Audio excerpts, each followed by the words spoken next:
Kubla Khan. This is the poem we would be discussing today. This poem is written by Samuel Taylor Coleridge. Kubla Khan, or A Vision in a Dream, a Fragment. This is how the title of this poem runs, and it was published by Samuel Taylor Coleridge in 1816, and it was written by him under the influence of a dream which he had, and he recollected that dream and wrote it in the form of a poem. He wanted to write a bigger poem than this one, but he could not recollect his entire dream, so he wrote a smaller poem. And earlier this poem he thought was not worth publishing, and he used to read it for his private audience, but later on his friends like Lord Byron prompted him to get it published, and its earlier reviews were not so favorable, but later on by various critics this poem has been called as an epitome of romanticism. Various lines are used in this poem, or the images used in this poem, or the way nature has been treated in this poem, or way the various aspects of nature are intermingled with supernatural, all these things, and the image or the impression they create.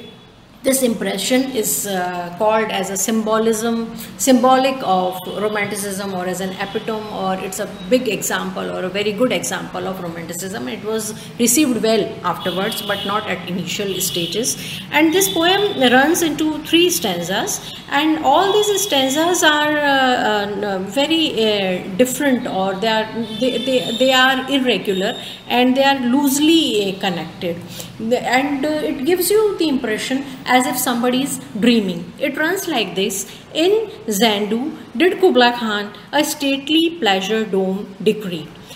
Kubla Khan is a king, and he is reigning at a place in China, and he is ordering to build a palace or a dome for himself. And this palace is a stately palace, a grand palace, where Elf the sacred river run, and it is a palace so big that rivers are running here. So Elf, a sacred river, a very sacred river, a very pure river, a very divinely treated river, is running in this palace through caverns measureless to man's. And there are various places, caves, almost, which are measureless to man, which cannot be measured by a common man, down to sunless sea. Now this river is so big, and it is running at so many miles, and when after covering that distance, it flows into a sunless sea. A sea is also there, so a river is there, a sea is there. So twice 5 miles of fertile ground, with this is how big his palace is, Kubla Khan's palace is, with walls and towers were girdled round, boundary of walls and towers, and they were gardens. Now they are gardens, walls, towers, where blossomed many an incense bearing tree. Now the gardens were planted with trees, and those trees had flowers which had very beautiful incense. And here were forests ancient as the hills. Now this palace has forest as well. Now we have hills, we have forest, we have rivers, and we have sea. So there is something unusual about the palace. Palace is there. It is there in its concrete form. You want to see it in its concrete form, but the minute you want to see it in its concrete form, you are checked. You are checked by Coleridge, and he would give you images which you cannot fit into that palace, which you cannot fit into the form of a palace, into the structure of a palace, because it is such a big palace, as if it is an entire region, or it is entire area or a country, where rivers are flowing, where mountains are there, where forests are there, and ultimately where sea is also there. So you come to know that there is something unusual, there is something supernatural which is there in the natural description of the poem. And then he says, there were gardens bright and sinuous rills, where blossomed many an incense-bearing tree, and here a forest ancient as the hills. And the forests are so ancient, so palace has to be very, very ancient as well. Enfolding sunny spots of greenery. Now there are sunny spots of greenery, and there are places where you cannot see, or a human eye cannot measure, or cannot visit those places. So you would see that river is flowing at places where human being cannot go. Then the palace is so big a man cannot measure it. Then palace has a sea. Then palace has forests. Palace has mountains. Then palace has hills which are as ancient. So how could a palace have all these things? A palace is a man-made palace, and at the same time it is being, the image is being created as if it is not a man-made palace. It is something which is floating in a dream, something which is an image is there which is there in the dream. It's an abstract dream, and once you have an image of palace, at the other time you have an image of a sea, then at the other time you have an image of river, and the other time you have an image of an ancient hill, mountains, forests. So all these things, the combination of all these things make you feel at the very first stanza that there is something unusual, and the plea for something unusual is that it is a dream, and it has been lifted from a dream. So you are made to feel that this is a dream. Now then the second stanza runs like this: but oh, that deep romantic chasm which slanted down the green hill. Now that deep romantic chasm which slanted down the green hill athwart a cedarn cover. Now you could see that these lines are called as symbolic or epitome of romanticism, and in these very lines itself, Coleridge has tried to give you a glimpse of romanticism, because Wordsworth and Coleridge, they both wanted to give you a glimpse of romanticism here and there, and in their lines itself. Not only the way they write or the themes of their poems, but also in their very lines itself, they try to give you glimpse of romanticism. So this lines, but oh, that deep romantic chasm which slanted down the green hill athwart a cedarn cover, a savage place as holy and enchanted. Now this place is savage as well as holy. How could a place could be savage as well as holy? And even if it is savage and holy, then it is not for once he has juxtaposed these two types of opposite things. You would see that all the lines or all the images or all the adjectives used, they are a combination of two opposite feelings, a savage thing, and then after savage you have a holy thing. So savage is something which is barbaric. Savage is something which is uncivilized. Savage is something which is removed from the cult of religion or cult of gods, and then suddenly it is holy as well. Enchanted means there is a spirit, or there is something, a power, a sort of power which has an influence over the entire area. As ever beneath a waning moon was haunted. Now this moon is not full moon. This moon is, fading moon, which is being haunted by woman wailing for her demon lover. Now there is a woman, there is a female, or there is someone who is wailing, someone who is crying for her demon lover. Now this lover is a demon lover. So this woman is not crying for a normal human being, or this woman is not, this woman has not been lifted from a normal human society. She has been lifted from some mystical or some supernatural place, and she is wailing or she is crying for her demon lover. So you come to know that this is a haunted place. This place is not a normal place, or this place is has been cursed, or this place has some negative vibes related to it.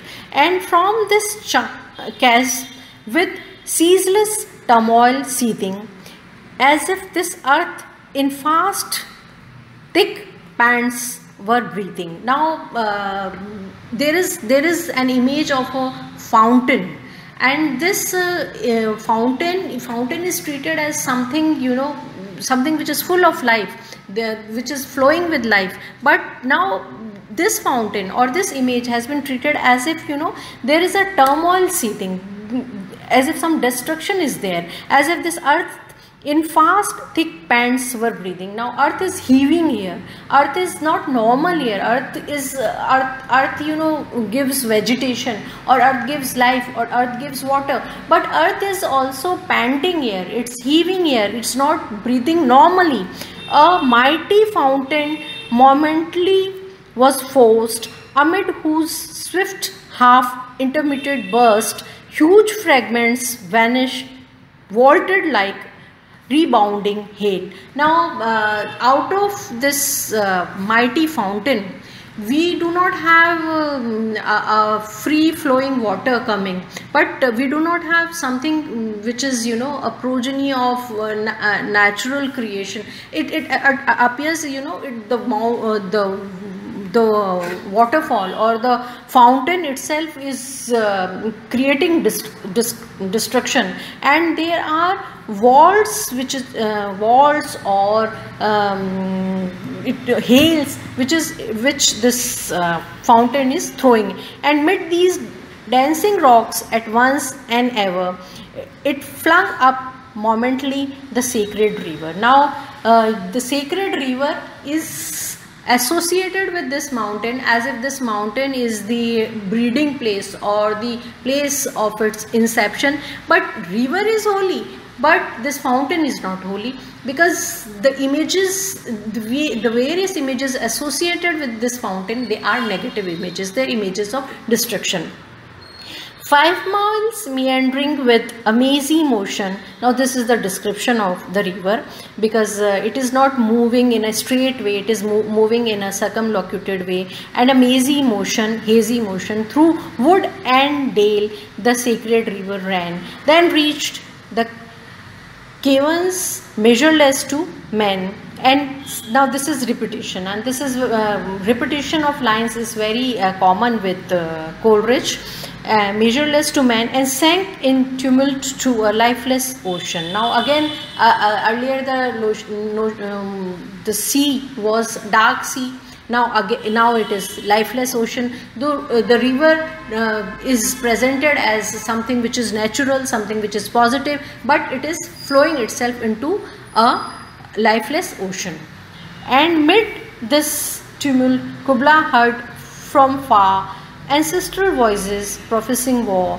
The shadow of the dome of pleasure floated midway on the waves, where was heard the mingled measure from the fountain and the caves. It was a miracle of a rare device, a sunny pleasure dome with caves of ice. Now you could see that he has given you an image of the whole dome floating in the waves. The image of the dome is reflected in the river, and it is floating. So everything is floating, and in this poem everything is floating, because it appears as if either the palace is in air, or it is in some, or it is reflected in waves. We want to catch the concrete imagery or image of the palace, but the minute we want, we are about to catch it as a concrete form, the very next second, Coleridge, crumbles this image, a concrete image, and makes it abstract or makes it supernatural. Now, when we come to another stanza, it runs like this: a damsel with a dulcimer in a vision once I saw. It was an Abyssinian maid, and on her dulcimer she played. singing of Mount Abora, could I revive within me her symphony and song to such a deep delight it would win me, that with music loud and long I would build that dome in air, that sunny dome, those caves of eyes, and all who heard should see them there, and all should cry, be aware, be aware. His flashing eyes, his floating hair, weave a circle round him thrice, and close your eyes with holy dread, for he on honey dew hath fed and drunk the milk of paradise. Now, again, now he's talking of an Abyssinian maid who is playing a musical instrument, and she is being heard. And later on, what happens is he is not being able to, Coleridge is not been able to recollect, or the listeners are not able to recollect what she had played upon, or what actually her song was. Now, as we see that poet, you know, is making an appeal to the listeners as well as to the forces, supernatural forces over there, to help him recollect the dream, so that he could, you know, he could write the poem, and he could recite the poem for the world. And then in between he uses various words which again denote that there is something supernatural about this poem. He says, weave a circle round him thrice. Thrice is the word which is again and again used. Weaving a circle is being used. Then holy dread. Then he says, and then he says, and all who heard should see them there. Now this is the appeal, that he wants to recollect the entire dream, and he wants to write, and he wants all the listeners over there who were listening to the song of the maid to recollect that song and to join it with the reality, so that he is able to write the poem, so that people could see people could enjoy the music of the maid. So there is a theme which is telling you that the poet wants a connection between past and present. The poet wants a connection between imagination and writing, or wording that imagination into a form of poem. So all these themes are there in the poem, and in the when we read the various lines of these poems, we are able to connect these themes. And then you can see that he talks of dehumanization. Then he talks of because you would see in the initial stanza, there are not many images where you would see that anything which has been created, or the palace which has been built, it's not built by human beings. It is built by some magic or some negative force, and it is a forced creativity. So there could be a war, or there could be an end of this vision. So all these negative things are there, and then you would see that there is an influence of a bad spirit everywhere in the palace. So you would see that poetic imagination, which is the basic idea of romanticism, poetic imagination is very much there, but this poetic imagination is somewhere limited, or somewhere it is checked by Coleridge's own idea, or Coleridge's own idea of creativity. And he somewhere is telling you that creativity should be natural, it should not be forced creativity. And this is what all romantic poets were telling you, that creativity should be natural, it should not be forced creativity. So Kubla Khan's palace is not built by human beings, or it is not a natural creation, or things over there are not naturally created.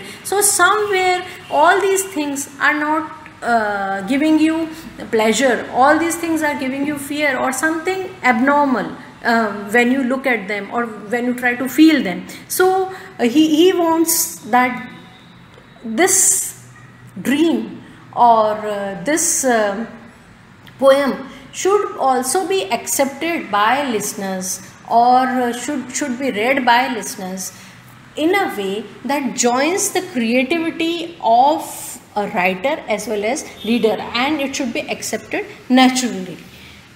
Now, we could see, since the poem is basically influenced by a dream, it has been called a fragment in its title itself. There are various places where you would see that one thought is not associated with the other thought, and it is in the form of fragment, and still at the end you would realize all the thoughts were associated, because they were talking of one thing. They were talking of a dream, which was dream or a fragment which was converted into a vision. That is the beauty of the poem, that a dream or a fragment was converted into a poem or a vision. And it may appear at the initial stage as very evocative or sensory or playful, or as some critics call it, nonsense, or they say that this poem lacked judgment because it was written written under the influence of a dream, and when you are dreaming or you are in sleep, nobody can expect that you would be judicious. So all these criticism, they have been led against this poem, but it was later on accepted as a very beautiful creation, and its very form and its very idea are a match or an answer to each other. And when you read, you yourself feel that you are dreaming something, and that is the beauty of this poem. So when we read this poem, it should be treated or it should be read with its form as well as with its theme. So you would realize that its form and theme are matching each other, and it is not only a fragment, it is a complete vision. It is a complete poem in itself, and this is the beauty of Coleridge. Thank you.